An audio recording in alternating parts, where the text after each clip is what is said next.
제가 잘 웃는 사람 같으면 좋아하시는데 제가 잘 못 웃어서 좀 아쉽습니다. 네, 그렇습니다. 저는 지난 월요일부터 수요일까지 광주 광역시에 다녀왔습니다. 미교단 총회 역사위원회에서 주최한 기독교 유적지 방문 프로그램이 있었기 때문에 다녀온 것인데요. 제가 이번에 광주를 방문하는데 이 얘기를 듣고 꼭 가봐야겠다 생각을 했습니다. 왜냐하면 제가 광주에 대해서 제대로 알지를 못했기 때문이죠. 제가 아는 지역은 별로 없습니다. 제 고향하고 제가 몇 군데 사역한 사역지밖에는 아는 데가 별로 없습니다. 광주는 모르고 또 광주는 이 전라도 지방의 대표적인 도시고 또 민주화 운동이 있었던 곳이기 때문에 꼭 한번 가봐야겠다 생각을 했습니다. 그래서 신청을 적시해서 다녀왔습니다. 2박 3일 짧은 기간 동안에 광주 전체를 볼 수는 없었습니다. 제가 둘러본 것은 주로 광주시의 양림동과 광주 제1교회였습니다. 광주시 양림동은 우리나라 근대 역사가 깃들어 있는 지역입니다. 우리나라 근대 역사는 기독교와 밀접한 관계를 가지고 있습니다. 기독교가 개화기에 우리나라에 들어와서 엄청난 영향을 미쳤기 때문입니다. 양림동에는 선교사 묘원이 자그맣게 조성이 되어 있습니다. 선교사 묘지에는 유진벨 선교사나 클레어먼트 오원 선교사 등 약 한 20여 명의 선교사님들이 잠들어 있었습니다. 이분들은 우리나라 백성들이 나라를 잃고 가난과 무지 속에서 고통을 당하고 있을 때 복음과 사랑을 가지고 와서 우리나라를 섬기다가 죽으신 분들입니다. 양림동에는 수피아 여고라는 곳이 있었습니다.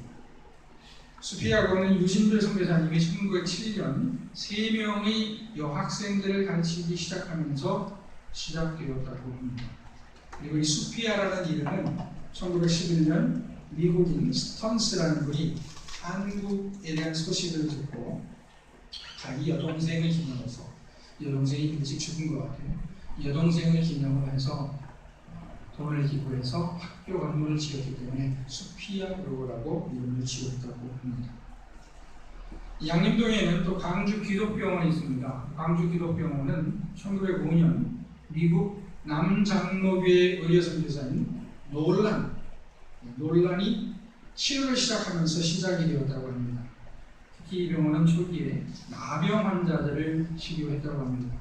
그래서 이 병원은 여수 애양원의 모태병이다 말을 합니다. 행정구역상 양림동에 속하지는 않지만 양림동 근처에 광주 YMCA가 있습니다. 광주 YMCA는 1911년 광주 순일학교 학생들이 모여서 시작이 되었다고 합니다. 양림동은 버드나무 숲 동네라는 뜻입니다. 양이 버드나무 양성입니다. 개화기에 서양 사람들이 많이 살았기 때문에 양림동 하면은 서양 사람들이 연상되는 동네이기도 합니다. 아직까지도 선교사님들의 헌신과 희생이 기억되고 있는 곳입니다. 광주 양림동에 가서 서석평이라는 미국 여자 선교사님에 대해서 알게 되었습니다. 그 전에 이름은 들어봤습니다만 이번에 좀 자세히 소개를 받게 되었습니다. 이분의 본명은 엘리자베스 쉐펜입니다. 엘리자베스 쉐펜. 미국에서 온 선교사님인데 이분은 독일에서 태어나서 어머니가 먼저 미국으로 건너가고 그 어머니를 찾아서 어린 딸이 혼자 가서 미국에서 만나서 미국 생활을 하다가 은혜를 받고 한국 선교사로 온 분입니다. 서석평, 우리 한국 이름이 서석평인데 이분은 이 이름은 쉐핀 선교사님이 스스로 붙인 이름인데 서평, 쉐핀 비슷하잖아요. 근데 서자는 무슨 뜻이냐면 천천히라는 뜻입니다. 천천히. 왜 서자를 선택했냐면 천천히 함께 서자를 선택하냐면 주님의 일을 천천히 하겠다 하는 의지를 가지고 선택을 했다고 합니다.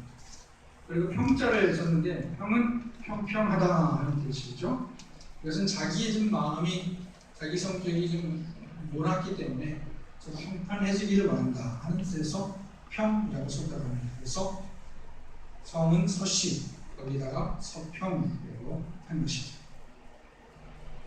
서서평 선교사님은 1912년 한국에 와서 평생을 가난하고 병든 사람들을 위해서 헌신하다가 1934년 풍토병과 과로 영양실조로 돌아가셨습니다. 서서평 선교사님은 한국에 와서 한국인처럼 사셨다고 합니다. 한국인처럼 한국 사람의 옷을 입고 있었습니다. 사진을 하나 봤는데 그분이 아기를 이렇게 입고 있는데 자기가 입양한 아기죠. 흰 저고리에다가 검정 치마를 입고 있었습니다. 그리고 한국 사람처럼 등에다가 아기를 업고 있었습니다. 이 서서평 선교사님은 한국인 고아를 14명을 입양하고 과부 38명을 돌봤다고 합니다. 그리고 나병 환자들을 돌봤다고 합니다. 서서평 선교사님은 다시 태어난 예수라는 소리를 들었다고 합니다. 여자분이지만 남자분이 아니지만 다시 태어난 예수, 예수님이 다시 태어난다 보다 이렇게 평가를 받는 거죠. 그러니까 어느 정도 헌신을 한 분인지 어느 정도 인격이 있는 분인지 하는 것을 알 수가 있겠습니다. 이 서서평 선교사님이 돌아가셨을 때 장례식은 광주 시민사회전으로 최초로 치러졌는데 이때 수천 명의 광주 시민들이 오열했다고 합니다. 서서평 선교사님의 장례식 날 유서회이라는 미국 선교사님, 이제 한국 이름입니다만 미국 선교사님이요. 유서회이라는 선교사님이 서서평 선교사님의 그 거실에서 이렇게 일기 같은 것을 발견을 했어요. 그 글머리에 뭐라고 써 있냐면 Not success, but service 이렇게 써 있었습니다. Not success, but service. 이게 무슨 뜻이냐면 성공이 아니라 섬김이라고 쓴 것입니다. Not success, but service. 성공이 아니라 섬김이다는 좌우명은 서서평 선교사가 어떻게 그렇게 자기를 온전히 헌신할 수 있었는지 설명해 줍니다. 서서평 선교사가 한국에 온 것은 세상적으로 성공하기 위해서 온 것이 아니라 어려운 한국 사람들을 섬기기 위해서 온 것이었습니다. 말하자면 살려고 온 것이 아니라 죽이려고 온 것이었습니다. 이나 지금이나 우리나라나 외국이나 일반적으로 사람들은 성공을 원합니다. 조선시대의 양반들의 공식적인 좌우명은 뭐였습니까? 입신양명이었습니다. 가문의 영광이었습니다. 입신양명이란 사회적으로 인정받고 출세해서 이름을 세상에 널리 알리는 것을 뜻하거나 혹은 후세의 이름을 펼쳐서 부모를 영광되게 하는 것을 말합니다. 오늘날에도 성공을 원하는 것은 조선시대 입신양명을 원하는 것과 같다라고 말할 수 있겠습니다. 사람들은 성공을 원합니다. 그런데 서서평 선교사님은 성공이 아닌 섬김의 길을 택한 것입니다. 성공이 아닌 섬김을 택하신 분이 또 있죠. 바로 그분은 예수님입니다. 오늘 말씀을 보니까 예수님은 자기가 섬김을 받으러 온 것이 아니라 섬기기 위해서 또 자기 목숨을 많은 사람의 대속물로 주기 위해서 오셨다.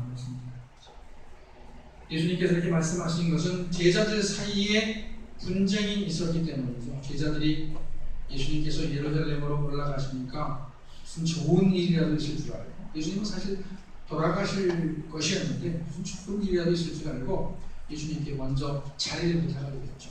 예수님, 높은 자리에 오르시면 임금이 되시면 잘 되시면 우리 형제 중에 하나는 좌편에 하나는 우편에 앉게 해주십시오라고 로비를 했는데 그 때문에 제자들 사이에 다툼이 생겼고 예수님께서 자기의 오신 목적을 말씀하셨습니다.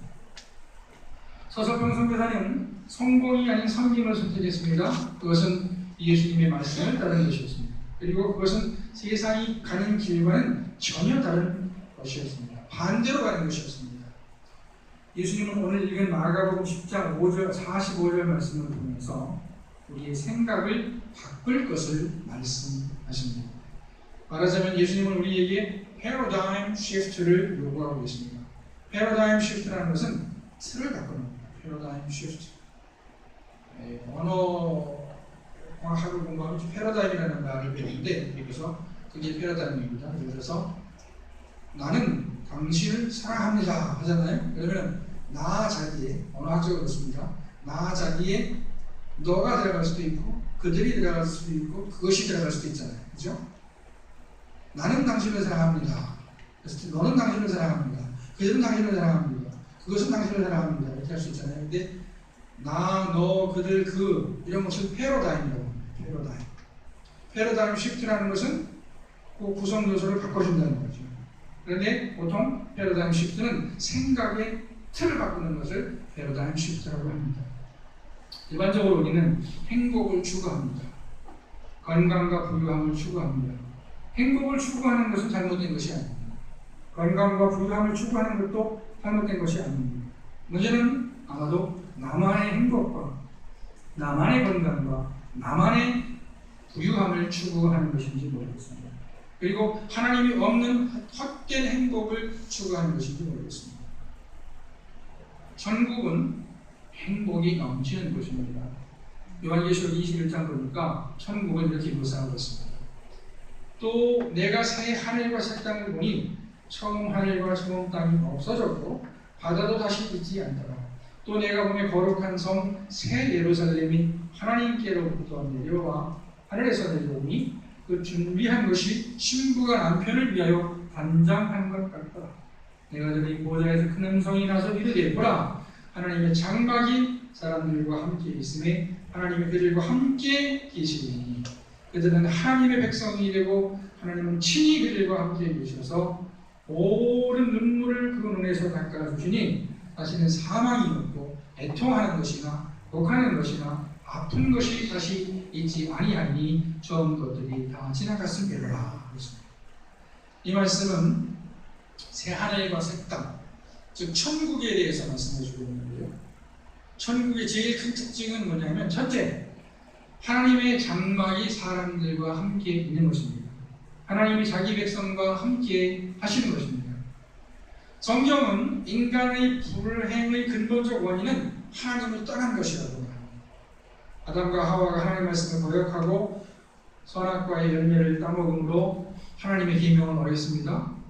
그리고 아담과 하와는 하나님의 동산에서 추방되었습니다. 이것이 인간 불행의 가장 근본적인 원인입니다. 성경적으로 볼 때 하나님을 떠난 인간은 그 어떤 좋은 것을 가져도 행복할 수 없습니다. 왜냐하면 하나님을 떠났기 때문입니다. 그런데 천국에서는 하나님이 자기 백성들과 함께 하시기 때문에 하나님과의 정상적 관계 속에서 오는 최고의 행복이 있습니다. 배불러도 행복하고, 여러분 배부르면 행복하신가요? 그래서 적당히 배부르도 행복합니다. 너무 배부르면 배불러 죽겠다 그러잖아요. 그죠? 배불러도 행복하고 또 잘 자고 나도 행복하고. 근데 그 행복 중에 최고의 행복은 관계 속에서 행복입니다. 부부 관계가 좋아요. 부모 자식 관계가 좋아요. 교인들과의 관계가 좋아요. 근데 최고의 행복은 그 관계 속의 행복인데, 천국은 바로 하나님과의 관계가 정상적이기 때문에 최고의 행복을 누릴 수 있는 것입니다. 천국에는 눈물이 없습니다. 죽음이 없습니다. 애통이 없습니다. 아픈 것이 없습니다. 이것은 우리 인간들이 일반적으로 바라는 행복한 상태입니다. 그런데 천국은 바로 그 행복한 상태가 있는 것입니다. 사람들은 행복한 상태에 이르기를 원합니다. 문제는 하나님 없이 행복해지려고 하는 것이고, 다른 사람이 어찌됐든 나만 행복하면 상관이 없다는 것입니다. 예수님을 말하자면 이런 생각을 바꿔서 자기를 행복하게 하기보다는 다른 사람을 행복하게 하라는 것입니다. 그리고 서석경 선교사와 같은 분들은 예수님의 이 말씀에 순종해서 불행에 처한 사람들을 섬기는 것입니다. 예수님은 우리의 사고방식을 바꾸라고 말씀합니다. 섬김을 받으려고 하지 말고 섬기라고 말씀합니다. 예수님의 말씀을 우리 생활에 적용시킬 수 있을 것입니다.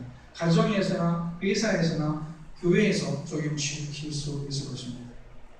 사람들은 가정에서나 회사에서나 또 교회에서 모두 섬김을 받으려고 하지 섬기려고 하지 않습니다. 예를 들어서 가정에서 청소하는 일, 설거지하는 일, 이런 것들은 다 싫어하죠. 식구들이 싫어합니다. 왜냐하면 힘들기 때문입니다. 모두가 깨끗한 집에서 살기를 원하지만 청소하기는 싫어합니다. 반면에 의사결정은 자기 마음대로 하려고 하죠. 자기 뜻을 관철하고 하지만 섬기려고 하지 않는 것입니다. 그러니까 권력은 자기가 잡고 힘든 일은 하지 않으려고 하는 것입니다. 회사에서도 마찬가지죠. 모두 힘든 일은 하지 않고 생색나는 일만 하려고 합니다. 아마 그 중에 책임감이 강하거나 마음이 착한 사람이 굳은 일을 하게 될지도 모르겠습니다. 교회에서도 마찬가지입니다. 의사결정은 자기 의견대로 하지만 희생은 안 하려고 합니다.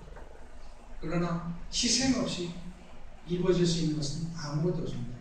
개인의 어떤 성취도 그렇고 가정의 어떤 행복도 그렇고 교회가 부흥하고 발전하는 것도 마찬가지죠. 누군가의 희생이 있기 때문에 그 교회가 서는 것입니다. 그런데 힘드니까 안 하겠다 하는 것입니다. 그런데 오늘 예수님의 말씀에 따르면 반대로 가야 한다 하는 것입니다. 모두들 하기 좋아하는 일은 다른 사람에게 맡기고 모두 하기 싫어하는 일을 해야 한다는 것입니다. 의견을 양보하고 다른 사람들의 의견을 존중해야 한다는 것입니다. 대신 고생은 내가 하려고 해야 한다는 것입니다. 그러나 이렇게 생각이 완전히 바뀐다는 것은 말처럼 쉬운 것이 아닙니다. 우리 본성에 역행하는 것이죠. 그러나 우리의 생각이 바뀌면 가능한 일입니다. 그리고 그 생각은 믿음이 있어야 할 수 있는 생각입니다.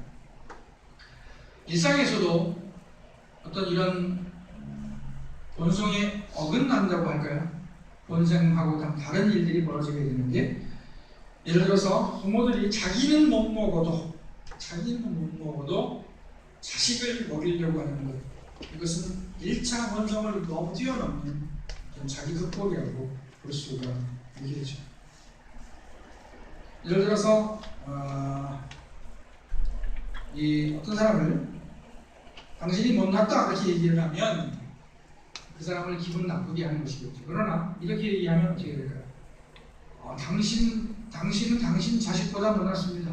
당신 자식이 훨씬 훌륭합니다. 이렇게 얘기하면 부모들은 좋아합니다. 내 자식이 나보다 뛰어나구나. 할렐루야. 이렇게 감사합니다. 자기를 낮추는 것입니다. 이것은 지금 모순이죠. 근데 믿음 안에서 이렇게 모순이 자연스럽게 일어날 수 있다 하는 것입니다.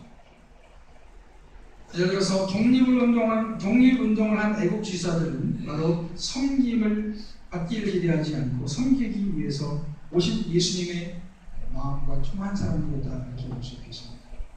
아까 천국에 대해서 말씀드렸는데 어떻게 보면 천국은 바로 이런 생각의 전환 안에서 가능할 것입니다. 나만 잘 살겠다고 아우성치는 사회는 결국 천국을 이루지 못하게 될 것입니다. 그러나 다른 사람들을 위하겠다는 마음을 가진 사람들의 사회는 결국 천국과 같은 사회가 될 것입니다. Not success, but service. 85년 전에 이 세상을 떠난 엘리자베스 쉐핑 서석형 선교사가 던진 도전입니다. 그리고 우리 주 예수님이 생전에 제시하신 자기 존재의 목적이고 우리에게 주신 도전입니다.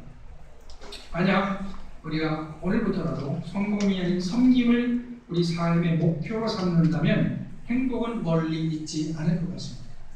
바로 여기 지금 임할 것입니다. 우리 모두 예수님처럼 또 서석형 선교사님처럼 섬김의 자세를 바꿔서 이 세상을 살 수 있기를 축원합니다. 아멘. 기도하시겠습니다.